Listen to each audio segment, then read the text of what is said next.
وهو الذي أنجز وعده ونصر عبده وهزم الأحزاب وحده.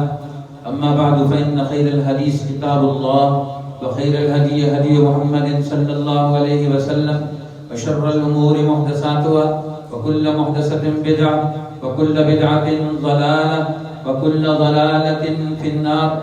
يا معشر المسلمين، قد اهتم بشأن عشرة الأخيرة من هذا الشهر المبارك نبينا الكريم صلى الله عليه وسلم، كما أخبرتنا سيدة عائشة رضي الله تعالى عنها: إذا دخل العشر شد ميزره وأيقظ أهله وأحيا الليل كله.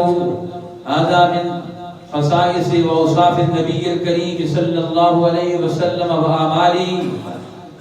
كان قد يهتم بشدة بالدعاء والصلاة والإلحاح إلى الله سبحانه تبارك وتعالى والاستغفار أمامه. فيا للمسلمين أن نهتم بشأن هذا الشهر العظيم وبعشرة الأخيرة من هذا الشهر المبارك، أن نحيي لياليا وأن نستغفر أمام ربنا وأن ندعو من الله سبحانه تبارك وتعالى وأن نجلي قلوبنا بنور الإيمان وأن نتلو كتاب ربنا وفق ما أمرنا ربنا الجليل في كتابه اللذيذ، وهو الهادي وهو هاد للناس، كما أخبرنا ربنا الجليل في كتابه اللذيذ: شهر رمضان الذي ينزل فيه القرآن هدى للناس وبينات من الهدى والفرقان.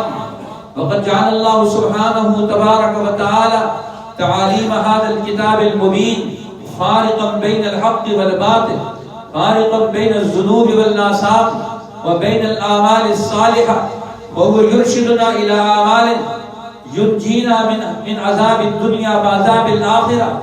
فيا للمسلمين أن يرجعوا إلى دين ربهم رجعة قهقرا، وأن لا ينسوا كتاب ربهم وإرشاداتهم وسنن نبينا الكريم صلى الله عليه وسلم في جميع شؤون الحياة. فيا للمسلمين أن يرجعوا إلى دين ربهم رجعة قهقرا، وأن يخرجوا نفوسهم من عهد الظلمات، وأن يخرجوا نفوسهم من عهد الظلم والطغيان، وأن يخرجوا نفوسهم وبيوتهم وبلدانهم من أيدي الكفرة والفسقة والفجرة، وأن يعزوا هذا الدين العظيم، وأن يكون هذا الدين العظيم عاليا ظاهرا غالبا. فيا للمسلمين أن يرجعوا إلى دين ربهم رجعة قهقرا، أن يكون لهم مكانة عز ورفع في الدنيا والآخرة. وندعو من جناب الله سبحانه تبارك وتعالى أن يغير أحوالنا وأن يغير شؤوننا وشؤون حياتنا، وأن نمتثل أمر ربنا وأن نستنى بسنة نبينا الكريم صلى الله عليه وسلم، وأن نستنير قلوبنا بنور الإيمان، وأن لا يحرمنا من هذا الشهر العظيم برحمته ومغفرته وعتق رقبتنا من النار. وفي الختام أستغفر الله تعالى لي ولكم ولسائر المسلمين من كل ذنب، إنه تعالى جبار كريم ملك بر رؤوف رحيم.